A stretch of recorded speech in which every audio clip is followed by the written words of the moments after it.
وسلم على رسوله الكريم أما بعد أعوذ بالله من الشيطان الرجيم بسم الله الرحمن الرحيم وعن أبي هريرة عن النبي صلى الله عليه وسلم كان يقول إذا أبى إلى فراشه اللهم رب السماوات ورب الأرض ورب كل شيء خالق الحب والنوى منزل التوراة والإنجيل والقرآن وأعوذ بك من شر كل ذي شر أنت آخذ بناصيته أنت الأول فليس قبل شيء وأنت الآخر فليس بعد شيء وأنت الظاهر فليس فوق شيء وأنت باطن فليس دونك شيء اقض عني الدين وأغني من الفقر رواه أبو داود والترمذي وابن ماجہ رواه مسلم مع الاختلاف یسیر۔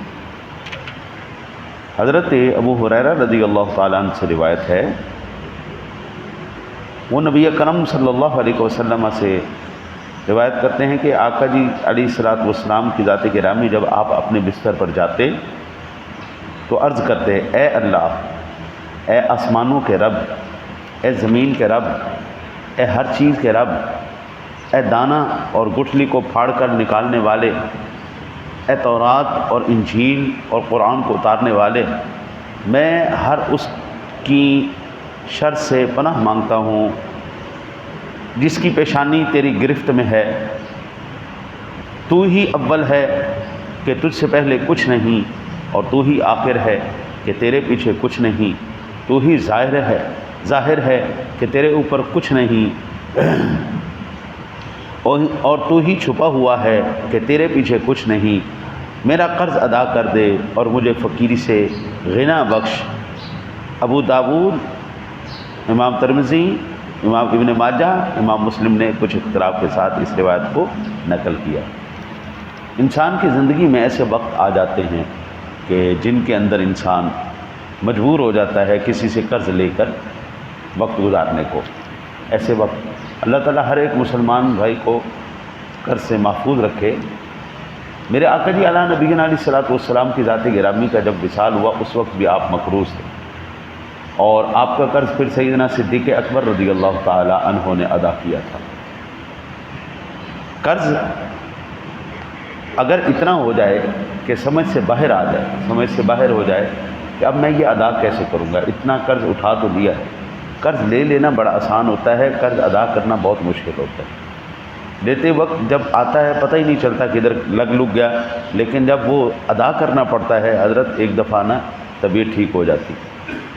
اگر اتنا قرض ہو جائے کہ پہاڑوں کے برابر ہو جائے اور اس کا ادا کرنا ناممکن ہو جائے تو یہ وہ دعا ہے میرے آقا جی اعلیٰ نبینا علیہ الصلوۃ والسلام نے ارشاد فرما دی، اگر یہ بندہ اس کی پابندی کر لے اللہ تعالیٰ اس کے پہاڑوں جتنا بھی قرضہ ہوگا تو اللہ ادا فرما دے گا۔ سب سے پہلی بات کہ بعض ساتھی ایسے ہیں جو خیری صلاح ہے، میں نے یہ ایک بندے کو دیکھا تھا، چنگا بھلا کروڑ پتی آدمی، تو وہ اپنے ملازم سے اس نے، جو اس کے دفتر میں وہ کام کرنے والا چائے والا بچہ تھا، اس سے اس نے قرضہ لیا ہوا تھا۔ تو وہ بچے نے آ کے نا اس کروڑ پتی آدمی سے کہا، اس نے کہا سر آپ نے میرا قرضہ دینا ہے۔ تو اس نے کہا ہاں یار یاد ہے، میں آپ کو انشاءاللہ جلدی دے دوں گا، میں جلدی دے دوں گا۔ میں نے اس کو دیکھا، میں نے کہا یار کتنا قرضہ دینا ہے اس کا؟ کہتا ہے یار 1500 روپے دینا ہے۔ میں کہتا ہوں عجیب آدمی یار، کروڑ پتی آدمی یار، 1500 روپے غریب دا تو مار کے بیٹھا ہے، شرم نہیں آتی تینوں؟ اس غریب دے پیسے دے۔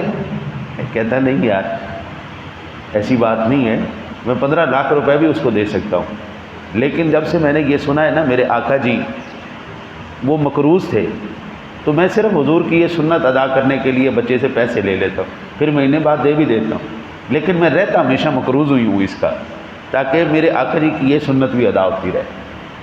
اللہ اکبر! سنت سے محبت کرنے والے دیکھو کیسے کیسے ہیں۔ وہ امیر آدمی ہے، اس کو کوئی فرق نہیں پڑتا 2-4 لاکھ 10 لاکھ روپے سے، لیکن 1500 روپے کا وہ مقروض ہے، کیوں اس نے سنا تھا میرے آقا جی مقروض تھے، اور جب اس دنیا سے تشریف لے کے گئے آپ جب بھی مقروض، تو کہتا ہے میں نے بھی زندگی میں یہ رکھا ہے، میں ساری زندگی مقروض ہی رہنا ہے، جو کسی کا رہوں، اس کا رہوں، اس کا رہوں، جس کا بھی رہوں، یہ ہے کہ پھر میں ادا کر دیتا ہوں، لیکن حضور کی یہ سنت بھی ادا ہوتی رہے۔ یہ اللہ تعالیٰ کے اپنے فیصلے ہیں جی۔ کل مجھ سے ایک بچی پوچھ رہی تھی کہ یہ بتائیں کہ یہ لوگ جو ہے یہ امیر کیسے ہو جاتے ہیں اور غریب لوگ کیوں رہتے ہیں. حالانکہ پڑھے ہوئے بھی ہیں، تمیزدار بھی ہیں، محنت کرنے والی ہیں، پھر وہ غریب کیوں رہتے ہیں. اور جو امیر لوگ ہیں ان کے پاس پیسہ تو ہے لیکن تمیز نہیں ہے، تہذیب نہیں ہے. اللہ ماشاء اللہ کوئی امیر آدمی بھی ہو، محبت کرنے والا بھی ہو، پیار کرنے والا بھی ہو، احساس کرنے والا نہیں، ورنہ یہ چیزیں غریبوں میں آتی ہیں، پیسہ امیروں میں آتا ہے. میں نے کہا بیٹا یہ سیدھی سی بات ہے، میرے اللہ کی تقسیم ہے، میرا اللہ جس کو چاہتا ہے جہاں پہ چاہتا ہے وہ مقرر فرماتا ہے. امیر بھی میرا رب اپنے حکم سے بناتا ہے، غریب بھی. اگر اس کائنات میں عالم میں اپنے کسی کے اختیار میں ہوتی کہ ہم امیر ہونا چاہتے ہیں تو پھر میرے بابو جتنے بادشاہوں کی اولادیں گزری ہیں وہ تو غریب ہوتی ہیں نا. آپ اس بر صغیر کا آخری بادشاہ مظفر میرا خیال تھا اس کا، ہاں ظفر، یعنی وہ اس بادشاہ کی جب آپ آخری وقت دیکھیں نا تو وہ بالکل قسم پرسی کے عالم میں مرا ہے، قسم پرسی کے عالم میں مرا ہے. ایک بیڈ تھا اس کے پاس اور کوئی ملازم بھی نہیں تھے. وہ بندہ جس کے آنے پر با دبا ملاحظہ ہوشیار شہنشاہ ہندوستان آ رہے، وہ شہنشاہ کا پھر عالم کیا ہوا کہ اس کو آخری وقت میں کوئی وہ دوائی پلانے والا کوئی نہیں تھا، قسم پرسی کے عالم میں مر گیا. یہ بندے کے اختیار میں نہیں ہوتا. اگر اختیار میں ہوتا تو امیر کبھی غریب ہونا ہی نہیں چاہتا. اگر اختیار میں ہوتا تو انسان کا کبھی غریب پیدا ہی نہ ہوتا، بادشاہ کبھی غریب ہی نہ ہوتے. یہ میرے اللہ کا فیصلہ ہے جی. وہ پڑھے لکھے نہیں دیکھتا، وہ شکلیں عقلیں نہیں دیکھتا، وہ خاندان نسل نہیں دیکھتا، وہ چوڑوں کو بھی پیسے دے دیتا. بڑے بڑے سیدزادوں کو غربت کے اندر نکل گئے جی، اس جہان سے گئے. بس دعا کرو اللہ تعالیٰ جس حال میں رکھے اپنے فضل میں رکھے. اللہم صلی علی سیدنا محمد.